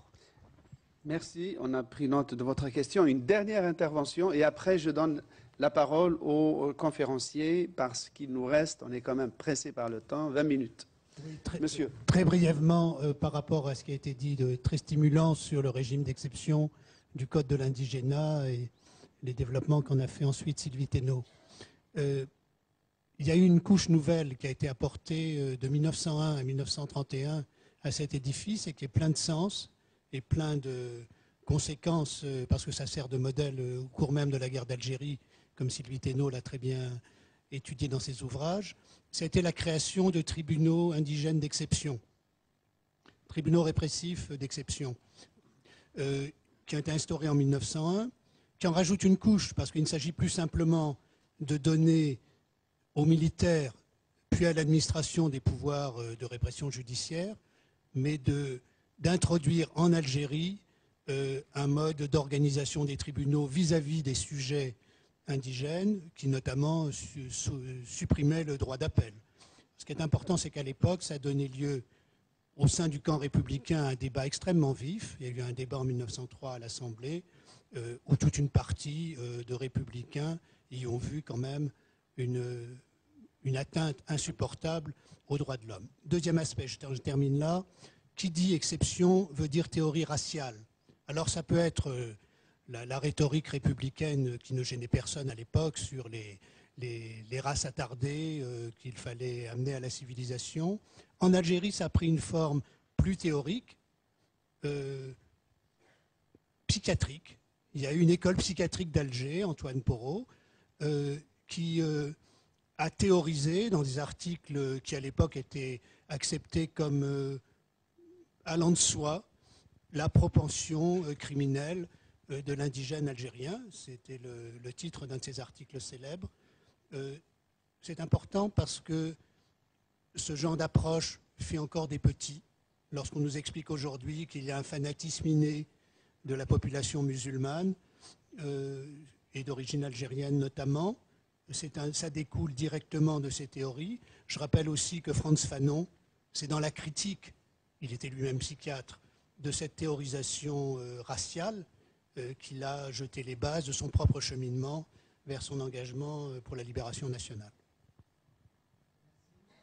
Donc maintenant, pour nos conférenciers, comment procéder vu la diversité et la convergence des questions? Qui commencerait peut-être Guy Pervillet? Oui, je vais essayer. Bon, oui, enfin juste quelques remarques. Oui, ce qui a été dit donc par Michel Levallois est très pertinent et j'y souscris entièrement. Alors simplement, je pense qu'on pourra préciser quand même qu'il y a eu une vraie politique d'assimilation qui a été appliquée à une minorité de la population. Donc d'une part aux immigrants européens non français, une loi de 1889 notamment qui a donné la pleine citoyenneté française, y compris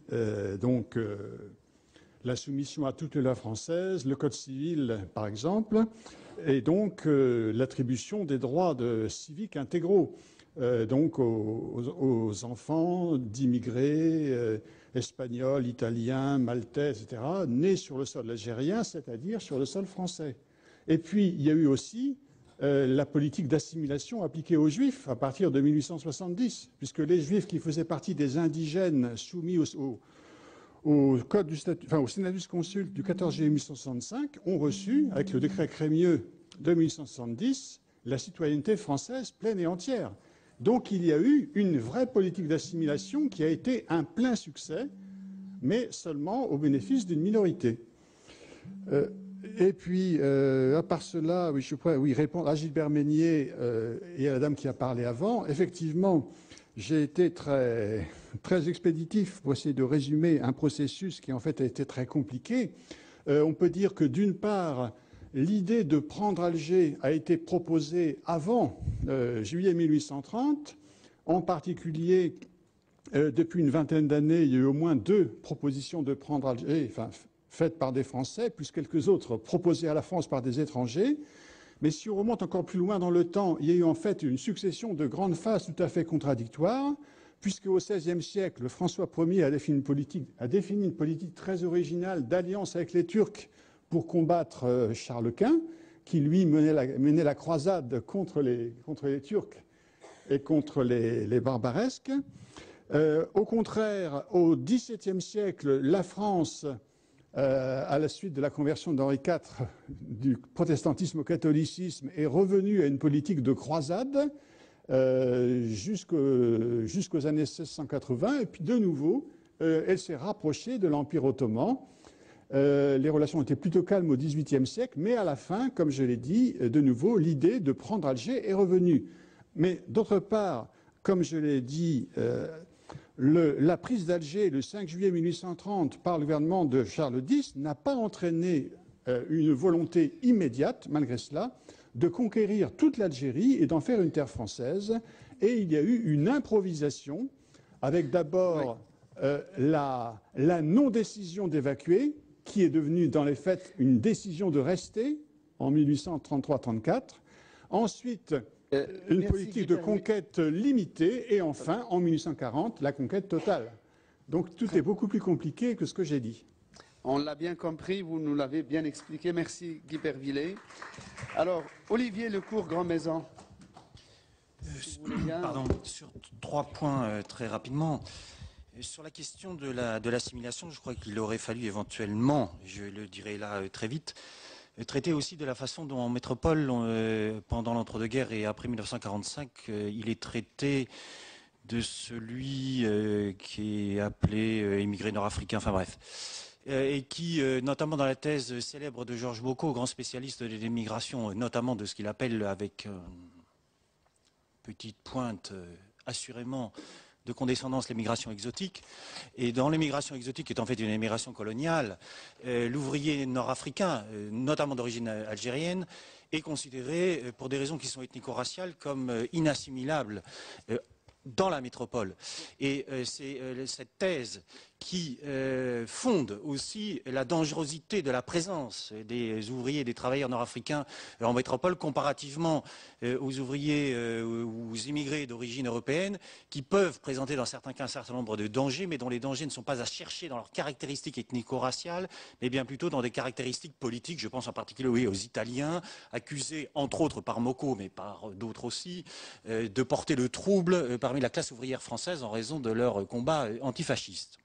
Cette thèse de l'inassimilabilité de l'immigré nord-africain rebondit après 1945, mais la thèse se déplace pour des raisons qui sont à la fois historiques et académiques, et en partie liées d'ailleurs à la publication de l'ouvrage de Claude Lévi-Strauss, Race et Histoire, et qui tend à discréditer radicalement sur le plan scientifique et académique le concept de race, tant et si bien que relativement aux immigrés nord-africains, ce qui est mis en avant, ce n'est plus tellement leurs caractéristiques ethnico-raciales qui tentent à disparaître, mais, et de ce point de vue-là, ce qui s'est passé ces derniers temps témoigne, hélas, de la permanence de ce genre de représentation. Ce qui est mis en avant, c'est l'islam, en tant qu'elle est un complexe à la fois cultuel, bien sûr, et culturel, qui rendrait l'immigration nord-africaine absolument inassimilable dans les 12 eaux, entre guillemets, de la République reconquise. Sur la loi du 23 février 2005, je n'ai jamais eu la prétention ni d'avoir le monopole de sa critique. Et d'ailleurs, heureusement, nous avons été effectivement un certain nombre d'universitaires, d'historiens ou autres à considérer lorsque cette loi a été votée qu'elle était un scandale et qu'elle ne devrait plus être. Et je pense que, étant donné les changements qui ont eu lieu récemment, il paraît qu'il y en a eu, il me semble que cela devrait effectivement avoir quelques conséquences sur ce point. La dernière chose sur la question de la reconnaissance, en tant que, peu importe le statut d'ailleurs, repentance, non, c'est un terme que je n'emploie pas parce qu'il est, d'abord, il est lesté d'une sorte de connotation péjorative et religieuse qui n'est pas la mienne. Il est en général utilisé par celles et ceux qui sont opposés justement à la reconnaissance des crimes coloniaux commis par les républiques, entre autres, mais pas elles seules. Et donc là aussi, là encore, il me semble effectivement qu'après la reconnaissance par le président de la République, Jacques Chirac, et non pas François Mitterrand, faut-il le rappeler, des crimes commis par Vichy, après la loi Taubira reconnaissant pour la première fois en France l'esclavage comme crime contre l'humanité, les nouvelles autorités politiques de la France s'honoreraient effectivement à reconnaître que, et ça a sans doute à voir avec ce qui va être traité en fin d'après-midi sur l'avenir, s'honoreraient effectivement à reconnaître que la France, ses autorités, ses militaires, son pouvoir politique ont commis et justifié et légitimé pendant très longtemps des crimes de guerre et des crimes contre l'humanité entre 1830 et 1962. Merci. Sylvie Thénault, s'il vous Oui, plaît. 3 points rapidement. Un premier point où je vais être très historienne. À la suite des travaux signalés par Gilbert Meignet, moi je crois que, pour ma part, l'ouvrage que je préfère sur la question des femmes en Algérie, c'est celui de Neil McMaster, Burning the Veil. Il y a notamment un chapitre extraordinaire sur la violence des dévoilements de mai 1958, qui est vraiment un modèle, et qui est un livre totalement méconnu, à part des séminaires où on l'invite et où il y a 15 personnes pour venir l'écouter, alors que c'est un ouvrage majeur. Deuxième chose, sur les occasions, tu dis, alors c'est une discussion que nous avons eue de multiples fois, donc pour le public, je livre ma réponse, Gilbert, parce que je te l'ai déjà livrée. Pour moi, ce n'est pas la question de savoir si elles ont été tentées ou pas, c'est la question de savoir des occasions de quoi faire et pourquoi faire. Et c'est là que je dis qu'il y a une illusion, parce que globalement, on peut avoir 2 interprétations de ce qu'auraient pu changer les dites occasions non tentées ou manquées au cours de l'histoire. On peut être dans une version de l'histoire finalement très colonialiste qui consisterait à dire ça aurait permis à l'Algérie française de survivre et ça aurait évité qu'on la perde, en gros, ce qui n'est pas, je pense, le point de vue aujourd'hui qui peut être défendu. Simplement, il y a une autre version, à mon avis peut-être plus intéressante, c'est de dire que s'il y avait eu une reconnaissance des droits politiques des Algériens, leurs aspirations auraient pu s'exprimer d'une autre façon et peut-être que, tout cela étant de la supposition bien sûr, leurs aspirations auraient pu s'exprimer autrement et que nous aurions peut-être évité cette violente guerre finale. Deuxième point, je crois qu'on mélange, enfin, ou alors c'est moi qui me suis trompée de discussion.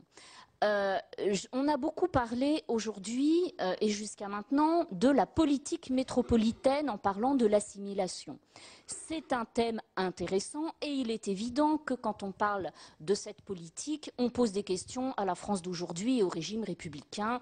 On lui pose la question du racisme, on lui pose la question de la discrimination, c'est légitime, c'est normal, ça m'intéresse beaucoup.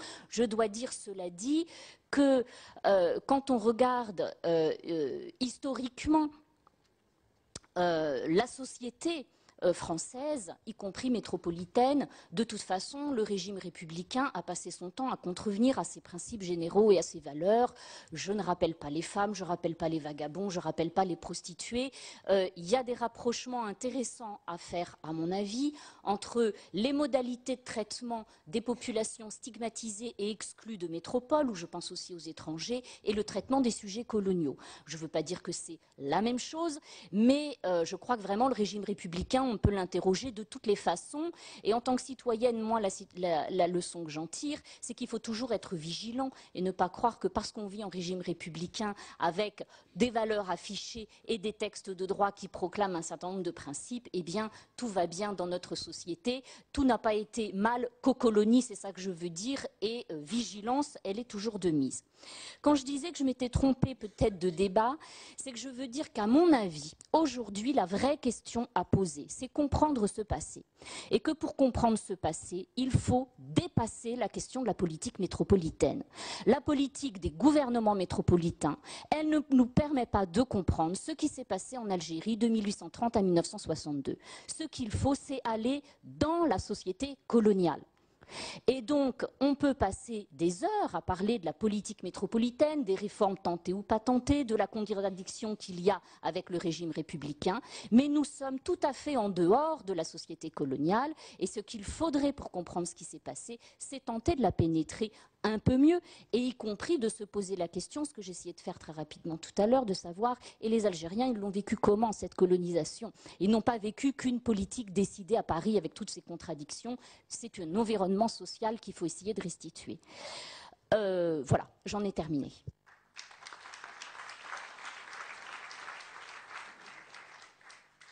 Merci Sylvie Thénault. Je donne la parole à Todd Shepard, qui, dans un de ses articles, je crois, avait défini la République française d'après l'indépendance algérienne comme une république blanche. Blanche, peut-être. Européenne, je crois que j'ai dit. Mais européenne, c'est sûr. Donc, ça vaut la peine juste pour te répondre à quelques affirmations et quelques questions aussi. Qu'en 1958, après tout, il y avait une collège unique. En 1958, donc avec la Cinquième République, il y avait l'affirmation de tous ces droits. Donc, ce n'était pas une incapacité républicaine. Donc, c'était quelque chose qui a été fait. Et c'était fait avec toute une série d'analyses qui suggéraient qu'en fait, l'application de l'assimilation avec une promesse universelle de tout le monde pourrait faire la même chose, ils ont qu'à abandonner ce qui fait leur spécificité, était une leurre. Toute une série d'analyses d'experts et des gens qui ont fait rentrer dans le gouvernement, dans la fonction publique pour appliquer cette nouvelle politique d'intégration, qui disaient qu'en fait, le racisme français envers les Algériens était un vrai problème, que le racisme français pourrait être mesuré par ses effets et pas simplement par des intentions aussi bonnes qu'elles soient. C'est-à-dire que la République n'a jamais appliqué une politique explicitement raciste. Elle n'a jamais mis, soi-disant, des catégories raciales dans ses lois, dans ces catégories, mais qu'elle a été raciste. C'est ça qui disaient des gens qui gouvernaient la France, une partie au moins, dans l'application de cette politique d'intégration. Donc, il y a toute une série de bonnes choses d'un point de vue présentiste qui ont été faites. Donc, ce n'est pas qu'il y a une incapacité. Après 1947, il y a toute une série de possibilités, toute une série d'analyses qui disent à peu près ce qu'ils disent les historiens d'aujourd'hui, c'est-à-dire qu'il y avait toute une série de fausses routes, toute une série de prétentions égalitaires qui n'ont pas été appliquées, mais aussi toute une série d'efforts soi-disant égalitaires qui ont eu des effets discriminatoires massifs et qu'il fallait donc renverser ces tendances. Et c'est cette histoire un peu trouble, c'est-à-dire qu'il y avait le président de l'Assemblée nationale en 1958 était un homme algérien, Pacha Boualem. Il y avait 10% des sénateurs, 10% des députés qui étaient algériens. Il y avait aussi un effort de faire venir l'islam dans la République, d'essayer d'appliquer la laïcité, donc c'est-à-dire une séparation entre l'islam, l'Église, avec la mosquée et l'État, qui n'a jamais été fait par les républicains avant, mais aussi un effort de faire rentrer l'islam dans la pleine mesure, comme ils ont été juste en train de faire avec l'Église catholique à l'époque.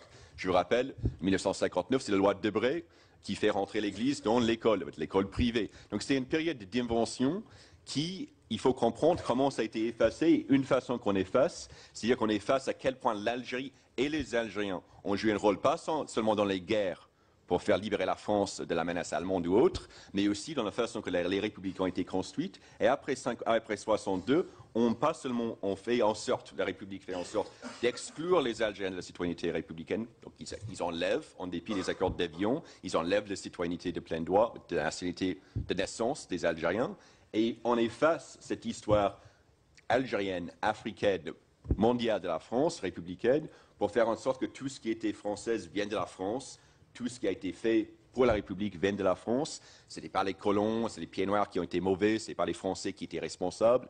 Donc c'est cet effacement de l'histoire mondiale et l'histoire en particulier algérienne de la France qui, je voulais mettre en avant en parlant de la façon qu'on fabrique une histoire européenne et que-européenne de la France, alors qu'elle était faite par cette histoire, par beaucoup d'autres personnes en dehors de l'Europe. Merci, Todd Shepard. D'ailleurs, c'est une idée que vous développez aussi dans votre livre, 1962, l'indépendance qui transforma la France. Alors, pour conclure, je pense qu'il faut conclure maintenant, Monsieur le Président, n'est-ce pas? Les meilleures choses ont une fin, mais justement, vous allez avoir le redoutable privilège, Christelle Tarot, de conclure. D'accord. La dernière, mais pas la moindre. D'accord, très bien. Alors, juste 3 remarques. Il me semble effectivement que l'une des tendances actuelles de l'histoire, et c'est une bonne chose, c'est de ne plus faire une histoire cloisonnée, c'est-à-dire de faire une histoire de la France d'un côté, une histoire de l'Algérie de l'autre, mais d'essayer de faire une histoire des interactions, des complexités entre l'Algérie et la France. Et c'est pourquoi cette histoire ne peut pas être écrite à une seule voix.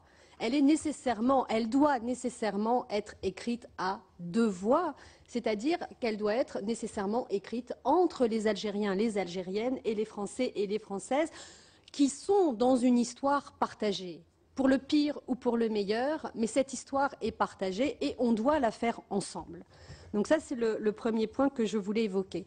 J'adhère tout à fait à ce que disait Sylvie Thénault. Pour comprendre ce qui s'est passé en Algérie de 1830 à 1962, il faut regarder l'histoire au ras du sol, par le bas. Et donc j'adhère tout à fait aussi à ce que vous avez dit, et je crois l'avoir dit, mais peut-être je l'ai dit trop rapidement, que la question de la guerre de libération nationale a été une question massive, et les femmes se sont massivement, évidemment, impliquées à l'intérieur, quelle que soit la manière dont elles l'ont fait, et quel que soit ce qu'on pense de la manière dont elles l'ont fait. Ce n'est pas vraiment le problème, en réalité. Et c'est aussi ce que j'avais essayé de faire à travers la prostitution coloniale, c'est-à-dire de regarder en quoi la colonisation avait eu des impacts sur une des catégories de la population algérienne qui était la plus stigmatisée, précisément du fait qu'elle se retrouvait dans cette mixité sexuelle si problématique, et dans une mixité sexuelle doublement problématique, parce que la sexualité mixte est un problème et parce qu'il s'agit de mixité prostitutionnelle. Deuxièmement, c'est une banalité de dire que la République est discriminatoire. La République est évidemment blanche, elle est évidemment masculine, elle est évidemment riche et elle est évidemment hétérosexuelle. Et tout ce qui n'est pas dans ces 4 catégories est discriminé, et est discriminé depuis l'origine, et à commencer par les femmes. Je rappelle quand même qu'en France, les femmes ont voté pour la première fois en 1945, c'est-à-dire l'un des pays les plus tard. Enfin, les premières élections, c'est... Bon, peu importe. En tout cas, le droit de vote a été posé en 1944 et elles ont voté postérieurement. Donc c'est une évidence. Et par ailleurs, je voulais rebondir sur ce que disait Michel Levallois. Je trouve ça très intéressant que vous ayez utilisé comme catégorie permettant d'exclure les Algériens de la citoyenneté par le Senatus Consul de 1965, que vous ayez utilisé la catégorie polygamie. Parce que ça renvoie précisément à ce que j'ai essayé d'évoquer très rapidement dans mon intervention. Alors, je ne vais pas évidemment discuter ici pour savoir si la polygamie était réelle ou fantasmée. Elle était en partie réelle et en partie fantasmée. Mais ce que je trouve très fascinant, et là le retour par l'histoire métropolitaine est tout à fait nécessaire, c'est dans le même temps qu'on dit aux Algériens qu'ils sont inassimilables à la vie politique et publique et donc à la citoyenneté parce qu'ils seraient polygames, nous avons en France un système, le Code civil, qui permet d'implanter une double morale où presque tous les hommes français sont de facto polygames.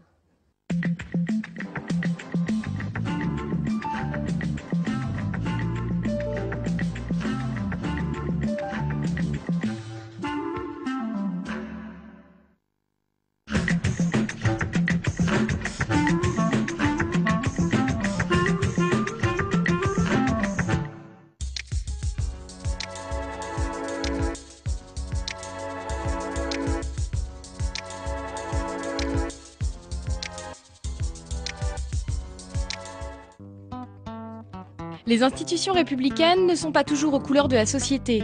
Benoît Duquesne et ses invités débattent de la place faite à la diversité dans la vie politique française. Aujourd'hui, on a le sentiment que plus on parle de diversité, et moins on regarde le talent, les compétences des gens. Et plus on regarde la couleur en essayant d'en faire plus, et moins on en fait en réalité, parce que moins on laisse la possibilité aux gens qui ont vraiment le talent, les compétences nécessaires pour avoir ce type d'ascension, de s'exprimer. La diversité pour vous, ça a été un atout, ça a été un handicap, en général, dans votre parcours professionnel? D'une certaine façon, ça a été un atout parce que enfin moi je prends mon cas, hein, je parle pas de façon collective, mais dans mon cas, ça m'a facilité la vie par rapport à mes aînés, parce que je suis arrivée à un moment en politique où il y avait un tel déficit de représentativité du personnel politique qu'il y a eu un appel d'air. On avait besoin de renouvellement, de jeunesse, de diversité, de féminité aussi. Donc ça m'a aidée. Vous aviez toutes les cases cochées, vous pouviez y arriver. Voilà. Mais je voudrais pas que notre réflexion s'arrête là, parce qu'après, une fois que vous êtes dans la place, comme disent les rappeurs, c'est là que les difficultés commencent. C'est-à-dire qu'après, on vous fait en permanence aussi un procès en illégitimité. On pense en permanence que vous êtes là parce qu'il a fallu remplir les cases en question. Et donc, il vous faut démontrer 6 fois plus que les autres que vous êtes compétente, que vous avez quelques convictions et que vous avez du cœur à l'ouvrage. Donc, moi, j'ai le sentiment, finalement, hein, ça fait 10 ans que je suis en politique, j'ai le sentiment d'avoir dû démontrer et prouver beaucoup plus. Je partage ce que vient de dire Najat, parce qu'au fond, dès qu'on arrive en politique, alors déjà, vous découvrez que vous êtes noir, en fait. Parce qu'on vous le rappelle tout le temps. C'est vrai, parce qu'avant, vous vivez normalement. Et puis, moi, mes problèmes, je les attribue plus à des questions sociales, au fait que, voilà, je viens d'une famille monoparentale avec une mère qui n'avait plus de travail. Et tout d'un coup, là, case diversité. C'est extrêmement violent. Et associé, en plus j'arrive au gouvernement, je suis associée à Rachida Dati, Fadel Amara, systématiquement. On ne cherche pas à savoir la diversité justement des parcours des unes et des autres. On est toujours mis dans le même sac. Et vous avez en plus de ça un devoir de... Ça, c'est la charge supplémentaire, un devoir d'exemplarité. Oui. C'est-à-dire de réussite. Vous êtes censé représenter des gens. Vous ne représentez pas l'ensemble des Français, mais des gens. Et une catégorie du pays, en général, venant des cités. Donc, moi, j'ai beau dire, oui, c'est vrai que je viens des cités, mais en plus, avant, mon père était ambassadeur, etc. Était prof de lettres. Ça ne correspond pas à l'histoire officielle qu'on voudrait raconter. Donc, il vaut mieux que je ne parle pas de ça et que je raconte la partie juste citée. Et comme ça correspond à l'idée qu'on se fait de moi. Mais vous-même, c'est ce que vous racontez aussi quelquefois, en disant, moi, la banlieue, etc. Je raconte les deux, parce que les deux sont la vérité. Est-ce qu'on a régressé par rapport à cette époque où il y avait Monnerville à la présidence du Sénat? Oui, parce que le problème, c'est qu'il n'est pas bon, le constat, parce qu'on sait bien que quand l'Assemblée nationale et le Sénat ne sont pas réellement représentatifs de la réalité de la société française, il y a une distorsion dans les textes législatifs qui sont adoptés par rapport aux préoccupations de cette société française. Je vous en donne 2 exemples rapides.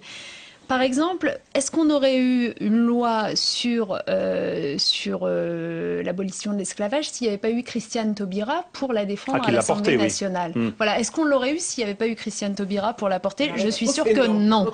Est-ce qu'on aurait eu une loi reconnaissant les effets positifs de la colonisation qui serait passée aussi facilement que cela à l'Assemblée nationale si on avait eu davantage de députés issus des immigrations maghrébines, par exemple? Je suis sûre que non.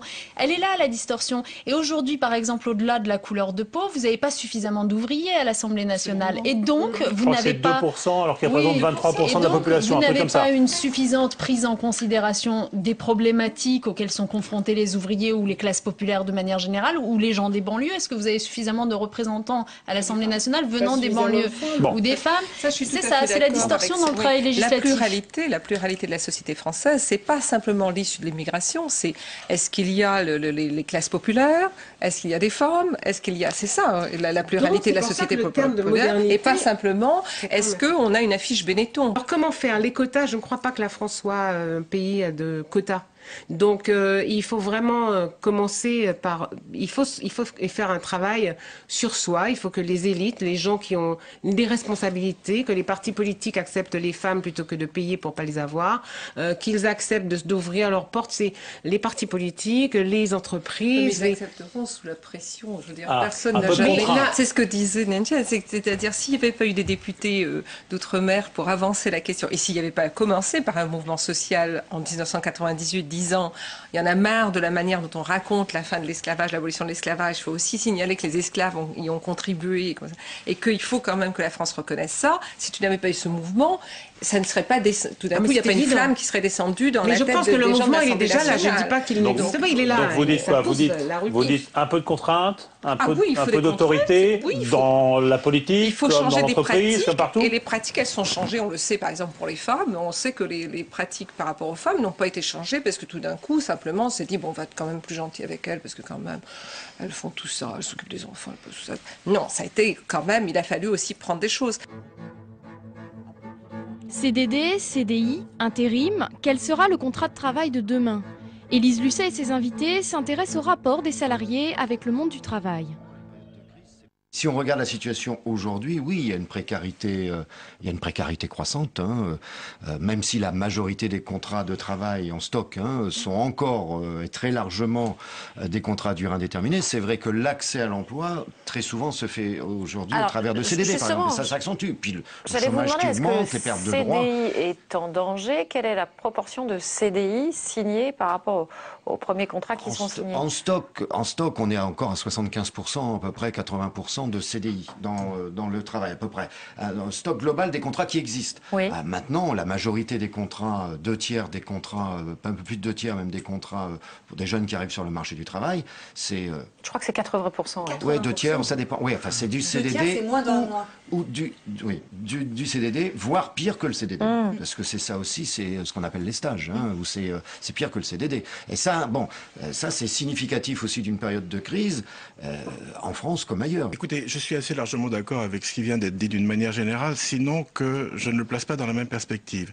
Par exemple, il est tout à fait exact que vous avez, la plupart maintenant des contrats sont des CDD au début, une très large majorité se transforme en CDI. Il faut le savoir aussi. Encore aujourd'hui. Et donc, le Quand problème vous dites très large majorité, c'est combien? Écoutez, de ce que nous avons, nous sommes à plus de 70%. Alors, c'est pas 99. Mais enfin, parfois au bout de beaucoup de CDD, non? Oui, c'est tout le problème. Et c'est justement là-dessus que je voudrais insister. Je pense qu'il y a vraiment une perspective que nous devons tous changer par rapport à la vision du CDI, qui ne mérite pas cet excès d'honneur, et du CDD, qui ne mérite pas cette indignité. Le gros problème du CDD, c'est qu'aujourd'hui, toute la société s'en mêle. Le banquier qui ne prête pas d'argent, le bailleur qui ne va pas passer, qui ne va pas permettre de louer un appartement. C'est pour ça que les gens rêvent d'un CDI. Mais c'est précisément pour ça. D'ailleurs, nous avons signé, tout de même pendant la période depuis 2008, nous avons signé une quarantaine d'accords avec les organisations syndicales, dont beaucoup ont été signés par l'organisation de Jean-Claude Mailly, parce que nous ne restons pas les bras ballants par rapport à ces difficultés. Nous venons de signer pas plus tard qu'au premier semestre 2011, 4 accords sur l'emploi des jeunes, parce que c'est le second point que je voulais souligner. En réalité, vous avez ceux qui sont à l'intérieur du contrat, en effet, le stock, comme dit Jean-Claude Mailly, qui sont, disons, mieux protégés que les autres. Et puis vous avez ceux qui sont à l'extérieur, de deux bouts, c'est-à-dire les jeunes et les vieux et les seniors. Qu'est-ce qui est dangereux aujourd'hui? Est-ce que c'est la flexibilité en soi qui est dangereuse, ou est-ce que c'est ce qu'on a fait la pression des financiers ou des actionnaires sur les groupes? Je pense qu'il faut aller lentement là, parce que ce sont deux choses convergentes mais différentes. Commençons par la flexibilité. Et je trouve inquiétant que des dirigeants, en particulier ceux du MEDEF, excusez-moi, mais aussi ceux de l'État, considèrent qu'on va régler le problème de l'emploi et de la crise par la flexibilité du travail. Je pense que c'est un raisonnement totalement intenable. Pourquoi? Parce que s'il n'y a pas assez d'emplois pour toute la population active, il faut trouver d'autres solutions. On peut en trouver, il suffit de les inventer. C'est sûrement pas la réduction administrative du temps de travail qui résoudra le problème. Mais il y a d'autres solutions qui sont peut-être le partage du travail, le partage de la richesse, mais sur d'autres bases. Bon,